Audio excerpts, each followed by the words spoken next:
I am currently injured, and I've been injured now for about 4 days. And I thought, while it's fresh in my mind, I'm going to share it, share my current mindset, what I have done up until this day 4 point, and what I am going to do going forward.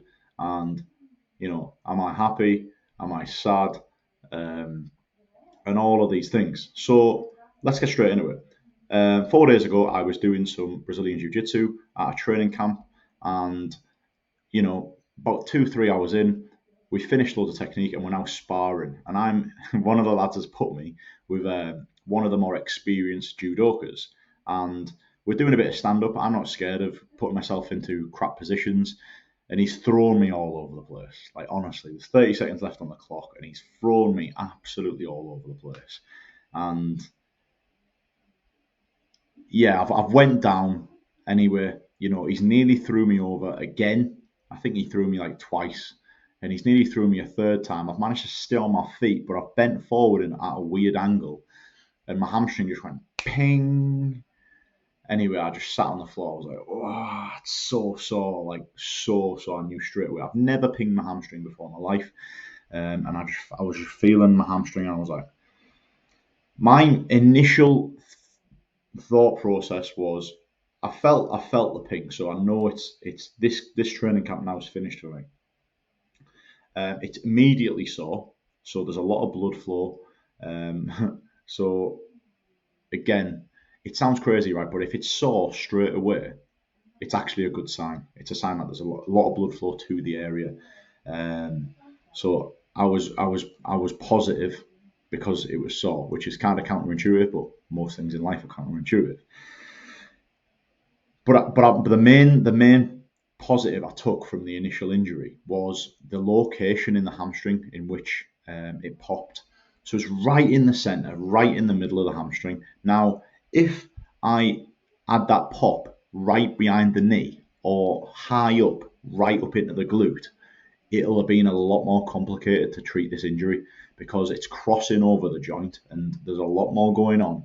And it's very difficult to actually target them parts of the hamstring. Thankfully, this was right in slap bang in the middle of my hamstring, and I was like, right, okay, cool. I give many people advice on overcoming injuries, and I give them the same template every single time. So now I was just one of my own athletes, and I just had to take my own advice. So that was an interesting mindset shift during that day. I was obviously devastated because I wanted to, I wanted to roll and spar and do technique with all my friends. Um, But at the end of the day, if I'm worth my weight in gold, which I believe I am, then I had to, practice what I preach. So I was itching all day. I was itching. I wanted to go into the gym and assess where I currently was physically with regards to my hamstring. Obviously, I'm not going to go in the gym and do bicep curls and shoulders and stuff like that. All I cared about, as soon as I got injured, I was like, how injured am I? What can my hamstring currently do? What is my current strength level of that hamstring? So I went into the gym and I done 3 movements. I did laying down hamstring curl, seated hamstring curl, and hyperextension. The reason I did laying down hamstring curl is I really want to see how. Firstly, I wanted to see if I could move my knee joint through a full range of motion because all day I couldn't fully straighten that injured leg. So getting myself into the gym, warming up a little bit on a bike, and then getting myself on a laying down hamstring machine was my first opportunity to actually really focus in, breathe, and really try and straighten my leg. Obviously by using my quads and using my hamstrings, and I could achieve that. I achieved 3 sets of 15 on a laying down hamstring curl, but 2 out of them 3 sets were completely body weight. I had no weight, no extra resistance, and I wasn't bothered. The main positive with that for me was that I could achieve a full range of motion at the knee joint because I've been limping around all day. Like, it's a 5 or 6 out of 10 just to walk. So the fact that I could fully move my knee joint, yeah, okay, with just my trainers on, like, was a huge positive for me. From then I moved on to another exercise called the hyperextension machine, and what I wanted to do with that is I wanted to see if I could tense my hamstrings, my glutes, my calves, everything on my posterior chain keep them activated, and then forward hinge into, that hinge position, and just see how far I could go before I had to then come back up again. And honestly, it wasn't very far at all. Like it was kind of embarrassing, but it was just nice to see the range of motion which I had available to me. Like I said earlier on, the laying down hamstring curl provided me with, the confidence that yes, okay, I can fully lengthen and fully shorten my hamstring at extremely low resistance. That is hugely positive for me. Like that just means like I can do something to increase blood flow and just keep my injured area moving healthily for the next couple of weeks. So huge positive. I knew my current range of motion when I'd done the hyperextension, and then to finish it off, I went to a seated hamstring curl machine. And I think my hamstring was getting a bit fatigued at this point. I managed to do like literally the lowest setting on the machine, 2.5 kilograms, 3 sets of 10, 90 seconds rest in between. And that rounded up my session, 3 exercises. And then I went home. I didn't go in the sauna or anything like that in the steam room. I just thought, you know what, let's just get home early, have a meal, and get myself to bed, get some extra sleep. So that was that. So the mindset shift during my day was I need the extra sleep, and I probably want to add an extra meal of protein in there. And what I did, just to keep it simple, is I just added an extra shake. 20-30 grams in a protein shake. One of them extra per day would then put my protein intake for that day to at about 200 grams. I just wanted to give my body the maximum amount of protein I could every single day to improve my chances of repair, recovery, and regeneration of them damaged tissues. So that was the day one, and the way I thought about it, I've talked to my mates. Fortunately for me, I'm in a situation where I'm surrounded by the best physios, the best exercise rehab instructors, and they're giving me advice every day. And I'm just taking it, and I'm going, right, okay, cool. I put it into my programming service. Yous get it on YouTube. I also get this benefit every single day. Just one of the luxuries that I have available to me. I ask questions, I learn, and then this is now part of me. And I'm just so grateful for that luxury. So with that, I've got a hamstring protocol that I follow, and basically you have to earn the right to progress through every single exercise.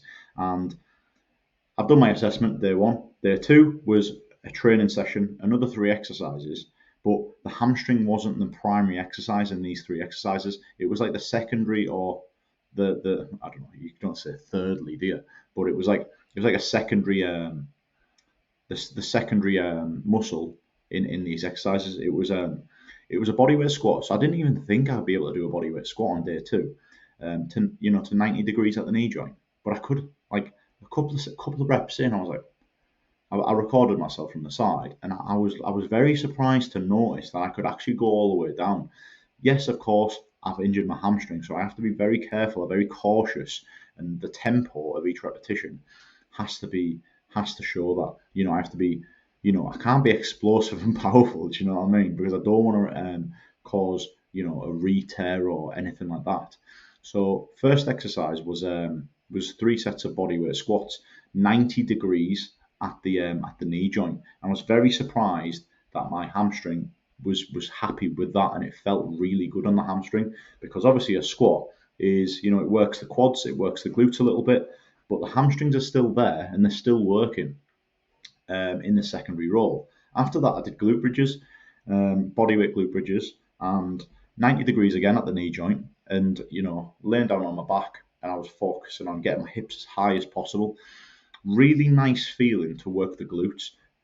One thing I didn't say about my hamstring injury is that, I don't know why, but it kind of gave me a dead feeling in my glute on that right hand side. So because my hamstrings, just pinged, I think there's been a little bit of damage in the glute as well. But so it's really, honestly, it was training the surrounding areas to the hamstring. It was a really nice feeling getting some glute bridges in, because it then just give my glutes that reassurance. It's like, okay, he's doing glute bridges, his hamstring's all right. So then my glutes don't seize up at that point. And then the key exercise of this session was basically my entry into the next phase of this hamstring protocol. And if I could do a single leg squat on my injured leg to 45 degrees at the knee joint, then I could progress on to stage two of a sequence of hamstring exercises. And I could manage it. I was mind blown. I was like, fuck. I was like, this is the second day. I was injured. Yeah, I injured my hamstring yesterday. And now I'm doing single leg squats. Yeah, okay. 45 degrees at the knee joint. But honestly, the point I'm making, right, is if people rest, right? Most people rest, take painkillers, take anti-inflammatories, and then a week later they might have a moment of no pain. They might sneeze, bend over, and their hamstring pings again. Day one, work the hamstring at extremely reduced intensity. Day two, train the surrounding muscles to the hamstring so that you let them know that it's okay, right? Up your protein intake.